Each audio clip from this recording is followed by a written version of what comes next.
नमस्कार, मी गीता. एडीएन बातमीपत्रात आपले स्वागत. आज दिवसभरात घडलेल्या घटनांचा आढावा आपण घेणारच आहोत. त्यापूर्वी नजर टाकूया आजच्या ठळक घडामोडीवर. पंतप्रधान मोदींनी ते आणि त्यांचा पक्ष देशासाठी काय करतील हे लोकांना सांगावे. शरद पवार यांचा येथील प्रचार सभेत दावा. अखेर महायुतीचं ठरलं. औरंगाबाद लोकसभा मतदारसंघासाठी संदीपान भुमरे यांना शिवसेनेची उमेदवारी जाहीर. चंद्रकांत खैरेंविरुद्ध होणार सामना. आता सविस्तर बातम्या. नरेंद्र मोदीच्या भाषणातून ते भारताचे पंतप्रधान नसून भाजपचे असल्याचे दिसून येते. विरोधकावर हल्ला करण्याऐवजी पंतप्रधान मोदींनी ते आणि त्यांचा पक्ष देशासाठी काय करतील हे लोकांना सांगावे, असा दावा राष्ट्रवादी काँग्रेसचे अध्यक्ष शरद पवार यांनी येथील प्रचार सभेत शनिवारी केला. औरंगाबाद लोकसभा मतदारसंघातून सेनेच्या उद्धव बाळासाहेब ठाकरे तिकिटावर निवडणूक लढवणारे महाविकास आघाडी उमेदवार चंद्रकांत खैरे आणि जालन्यातून काँग्रेसचे कल्याण काळे यांच्या प्रचारासाठी पवार आले होते. चौथ्या टप्प्यात 13 मे रोजी राज्यातील मराठवाडा विभागातील मध्य महाराष्ट्र मतदारसंघात मतदान होणार आहे. त्यानिमित्त बोलताना त्यांनी मार्गदर्शन केले. अनेक खासदार, अनेक पक्षांचे नेते हे सगळे एकत्र आले आणि आज या निवडणुकीला सामोरं जात आहे. माझी खात्री आहे की अनेक ठिकाणी पाहिलं, महाराष्ट्राच्या बाहेरची माहिती घेतली, लोकांना बदल पाहिजे. लोक या आघाडीला पाठिंबा द्यायला मनापासून तयार आहे आणि त्याच आघाडीचे 2 खंदे उमेदवार शरद खैरे आणि शरद काळे आज आपल्या सगळ्यांच्या वतीनं या निवडणुकीला सामोरं जात आहेत. तुमची माझी जबाबदारी आहे की त्यांना मोठ्या मतांनी विजयी करायचं आणि देशाचं राजकारण योग्य रस्त्याने यायचं.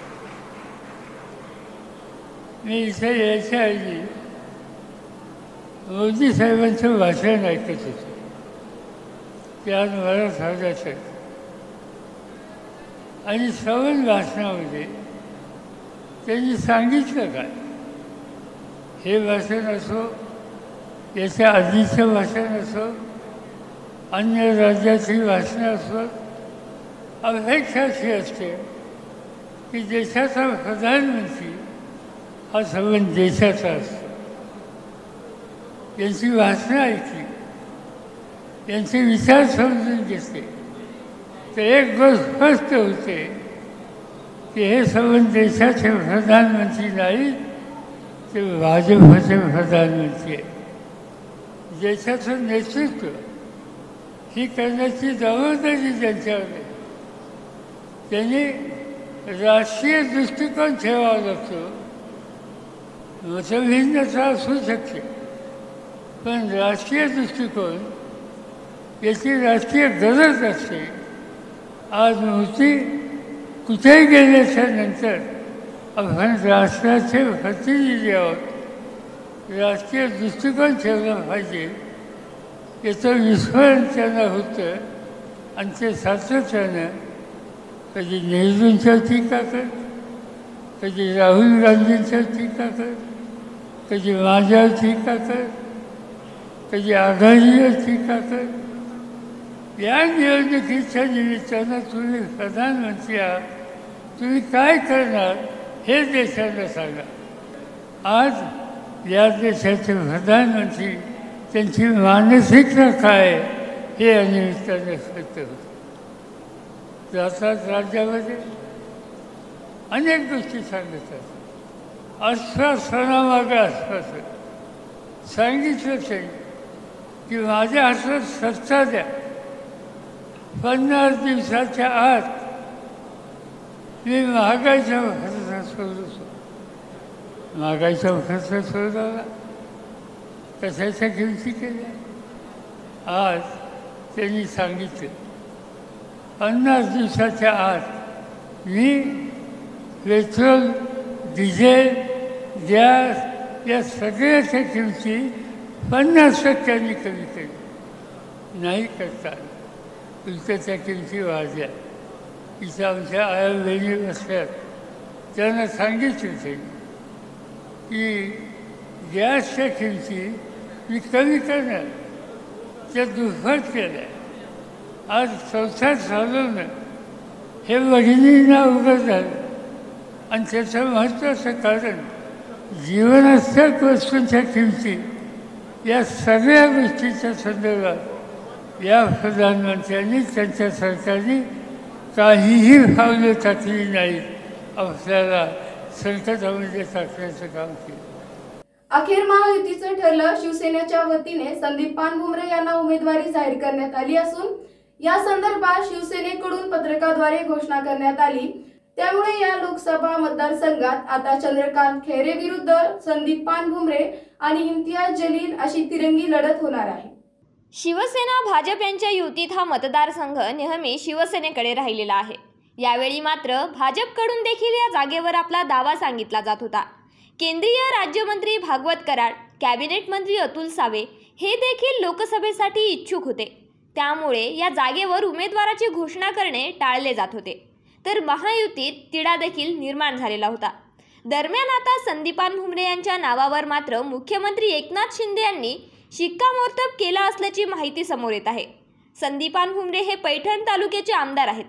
ते मराठवाड्यातील शिवसेना नेते आहेत. शिवसेनेत फूट पडल्यानंतर त्यांनी उद्धव ठाकरे यांची साथ सोडत एकनाथ शिंदेंच्या शिवसेनेत सहभाग घेतला.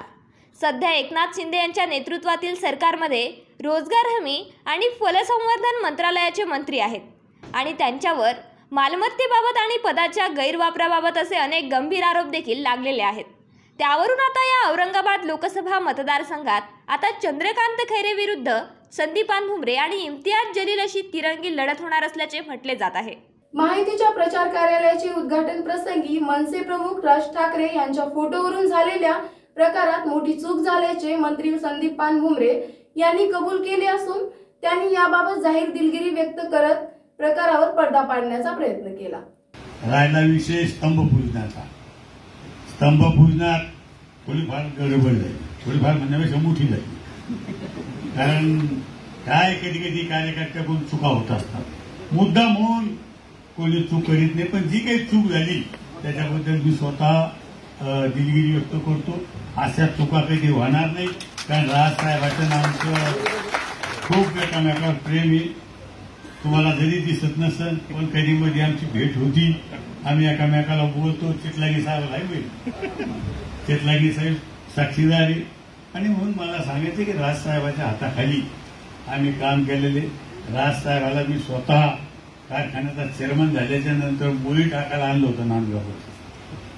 पहिला मी महाराष्ट्रातला मी सहकार क्षेत्रात मी चेअरमन झाल्याच्या नंतर राजसाहेबाला मुली टाकायला मी आणलं. औरंगाबाद लोकसभेसाठी अर्ज भरण्याचा आज तिसरा दिवस. 2 नवख्या उमेदवारांनी आपले उमेदवारी अर्ज दाखल केले तर आणखी 10 उमेदवारी अर्ज खरेदी करण्यात आल्याची माहिती जिल्हा प्रशासनाकडून देण्यात आली. औरंगाबाद लोकसभेसाठी अर्ज भरण्याच्या आज तिसऱ्या दिवशी 2 नवख्या उमेदवारांनी आपली उमेदवारी अर्ज दाखल केले आहे. यामध्ये किरण बर्डे अपक्ष, देविदास कसबे अपक्ष या नवख्या उमेदवारांनी आपापले अर्ज जिल्हाधिकारी दिलीप स्वामी यांच्याकडे दाखल केले. तर तिसऱ्या दिवशी 10 उमेदवारांनी उमेदवारी अर्ज विकत घेऊन गेले आहेत. 3 दिवसात एकूण 85 उमेदवारी अर्ज दाखल तर 185 अर्ज खरेदी करण्यात आली असल्याची माहिती जिल्हा प्रशासनाने दिली आहे. अजूनही काही बातम्यांचा आढावा आपल्याला घ्यायचाच आहे, मात्र वेळ झाली आहे एका छोट्याशा ब्रेकची. कुठेही जाऊ नका, पाहत राहा ADN.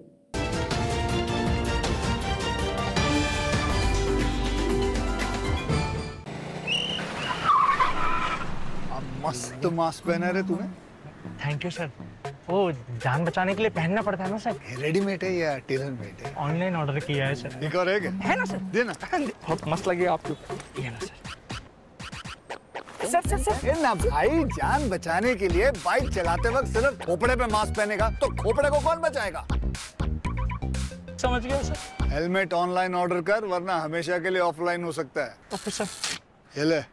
चल हम ये भी ऑनलाइन भर दे. हेलमेट पहने, ट्रैफिक नियमों का पालन करे, जिंदगी के सफर को सुरक्षित रखे.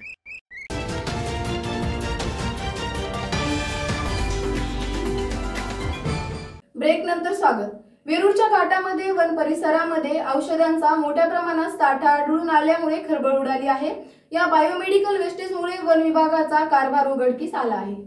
प्राथमिक आरोग्य केंद्र वेरूळ व ग्रामीण रुग्णालय खुलताबादच्या हद्दीत वेरूळ घाटालगत असलेल्या वनविभागाच्या क्षेत्रात मोठ्या प्रमाणात औषधांचा साठा फेकून देण्यात आल्याचा प्रकार उघडकीस आला आहे। यामुळे नागरिक, जंगली जनावर व पशुपक्षी यांच्या जीविताला धोका निर्माण झालाय। हा फेकून देण्यात आलेला औषध साठा कोणत्या विभागाचा आहे, या प्रकरणाची सखोल चौकशी करून दोषींवर कारवाई करण्याची मागणी होत आहे। कालबाह्य झालेला शासकीय औषध साठा नष्ट करण्यासाठी स्वतंत्र यंत्रणा नियुक्त असून यावर लाखोंचा खर्च होत आहे। मात्र अशा पद्धतीने किमती औषध साठा हा फेकण्यात आला, याविषयीची चौकशी करण्याची मागणी अरुण तंबारे यांनी तहसीलदार यांच्याकडे केली असून या संबंधीचे निवेदन त्यांनी नायब तहसीलदार प्रमोद सावंत यांना दिले। एडीएनसाठी तालुका प्रतिनिधी मच्छिंद्र घोरपडे, खुलताबाद। उपायुक्त तथा उपमुख्य कार्यकारी अधिकारी स्मार्ट सिटी रवींद्र जोगदंड व गणेश दांडगे यांनी मनपा प्रियदर्शिनी शाळेला भेट देऊन त्यांच्या प्रवाह फाउंडेशन तर्फे शाळेतील विद्यार्थ्यांच्या वाचनालयास पुस्तके भेट दिली।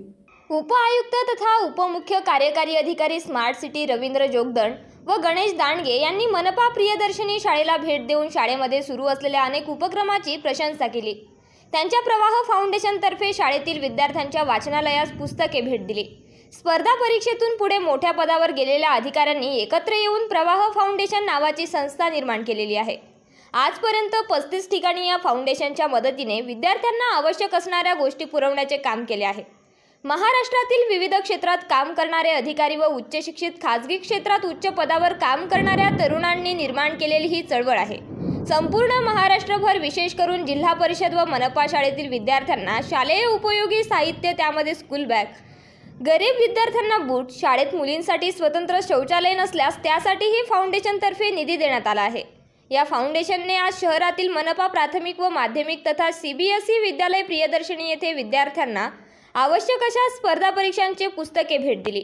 या कार्यक्रमासाठी रवींद्र जोगदंड, उपमुख्य कार्यकारी अधिकारी स्मार्ट सिटी गणेश दांडगे, समन्वयक शिक्षण विभाग महानगरपालिका बापू बेडवाल, गणेश पाटील, धीरज चव्हाण, प्रवाह फाउंडेशन विशाल सर उपस्थित होते। या कार्यक्रमाचे सूत्रसंचालन तर आभार शशिकांत उबाळे यांनी केले।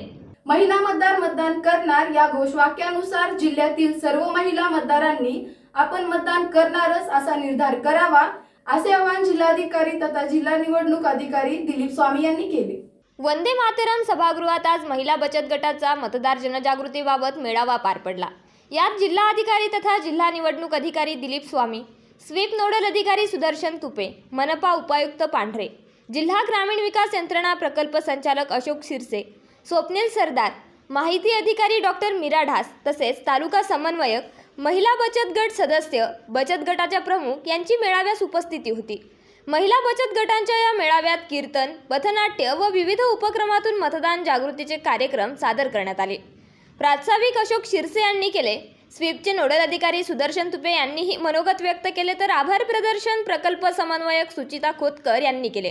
यावेळी जिल्हाधिकारी स्वामी यांनी मार्गदर्शन केले। म्हणून आपण हे समजून घेतलं पाहिजे की लोकशाही टिकवणं ही आपली जबाबदारी आहे। आणि जेव्हा 1947 ला आपला देश स्वातंत्र्य झाला, 1950 ला प्रजासत्ताक झाला, आपण 26 जानेवारी साजरी करतो। प्रजासत्ताक झाला, लोकांची सत्ता प्रस्थापित झाली पूर्ण देशावर। जी लोकशाही प्रस्थापित व्हावी किंवा आपला देश स्वतंत्र व्हावा म्हणून शेकडो लोकांनी आपल्या प्राणाचं बलिदान दिलेलं आहे। हजारो लोकांनी आपलं घरदार सोडून स्वातंत्र्य लढत उभी घेतली। इतका अखंड परिश्रम करून देश स्वातंत्र्य केला, लोकशाही स्थापित केली आणि आपण मत पण द्यायला जात नाही। पुढच्या पिढीला आपल्याला चांगली लोकशाही द्यायची आहे का कमकुवत झालेली लोकशाही द्यायची आहे, हा विचार करायची गरज आहे आणि ते तुम्हाला आम्हाला करायची गरज आहे। आणि महिला मतदार मतदान करणार हा विश्वास आणि हा संदेश तुमच्या माध्यमातून तुमच्या कार्यक्षेत्रामध्ये पाठवा। एक भारतीय नागरिक म्हणून, एक सुजाण सूक्ष्म स्त्री म्हणून तुमच्या रेग्युलर कामाच्या याच्यातून थोडा वेळ काढून आपण या देशाचे नागरिक आहोत आणि या देशाची लोकशाही बळकट करण्यासाठी माझ्या पुढच्या पिढीला, माझ्या मुलांना, माझ्या मुलींना, माझ्या नातवाला, नातीला चांगली लोकशाही मिळाली पाहिजे, की कमजोर लोकशाही नाही राहिली पाहिजे आणि एक सुदृढ लोकशाही मिळाली तर उद्याचं भवितव्य त्यांचं चांगलं राहील। आपल्या माध्यमातून एक स्त्री सक्षमीकरणासोबतच, आर्थिक सक्षमीकरणासोबतच महिला मतदार सुद्धा सक्षमीकरण करण्याचा कार्यक्रम आपण निश्चितपणे यशस्वी करू आणि आपण जगाला दाखवून देऊ की आपल्या जिल्ह्यामध्ये महिलांची मतदानाची टक्केवारी ही पूर्ण राज्यामध्ये सर्वाधिक आहे. आणि हे जर तुम्ही मनावर घेतलं तर मी आज की आमच्या जिल्ह्यामध्ये महिला मतदानाची फक्त गरज आहे तुम्ही मनावर घेण्याची. मोटरसायकलवरून मोबाईल हिसकावून जबरी चोरी करणाऱ्या चोरट्या सिडको पोलिसांनी अटक केली असून त्याच्याकडून 2 मोबाईल हस्तगत करण्यात आले. सोहेल शब्बीर शेख वय 19 वर्ष, राहणार अंबिकानगर, गल्ली नंबर 5, हपशीजवळ मुकुंदवाडी असे ह्या चोरट्याचे नाव असून तो राजीव गांधी मैदान टीव्ही सेंटर येथे चोरीचे मोबाईल विक्री करण्यासाठी आला होता. त्यास सापळा लावून ताब्यात घेऊन विचारपूस केली असता त्याच्याकडे चोरीचे 2 मोबाईल मिळून आले. तर त्याने काही दिवसांपूर्वी सिडको पोलीस ठाण्याच्या हद्दीत मोटरसायकलीवरून मोबाईल हिसकावून जबरी चोरी केल्याची घटना उघडकीस आली आहे. सदरची कामगिरी ही पोलीस निरीक्षक अतुल एरमे, विशेष पथकाचे सहाय्यक फौजदार सुभाष शेवाळे, प्रदीप दंडवते, लाला पठाण, मंगेश पवार, विशाल सोनवणे, सहदेव साबळे यांनी केली आहे. सदर गुन्ह्याचा तपास पोलीस उपनिरीक्षक अनिल नाणेकर हे करत आहेत. शेवटी परत एक नजर टाकूया आजच्या ठळक घडामोडीवर. पंतप्रधान मोदींनी ते आणि त्यांचा पक्ष देशासाठी काय करतील हे लोकांना सांगावे, शरद पवार यांचा येथील प्रचार सभेत दावा. अखेर महायुतीचं ठरलं. औरंगाबाद लोकसभा मतदारसंघासाठी संदीपान भुमरे यांना शिवसेनेची उमेदवारी जाहीर. चंद्रकांत खैरेंविरुद्ध होणार सामना. याचबरोबर हे बातमीपत्र इथे संपलं. भेटूया पुढील बातमीपत्रात. तोपर्यंत पाहत रहा औरंगाबादकरांचं हक्काचं बातमीपत्र ADN.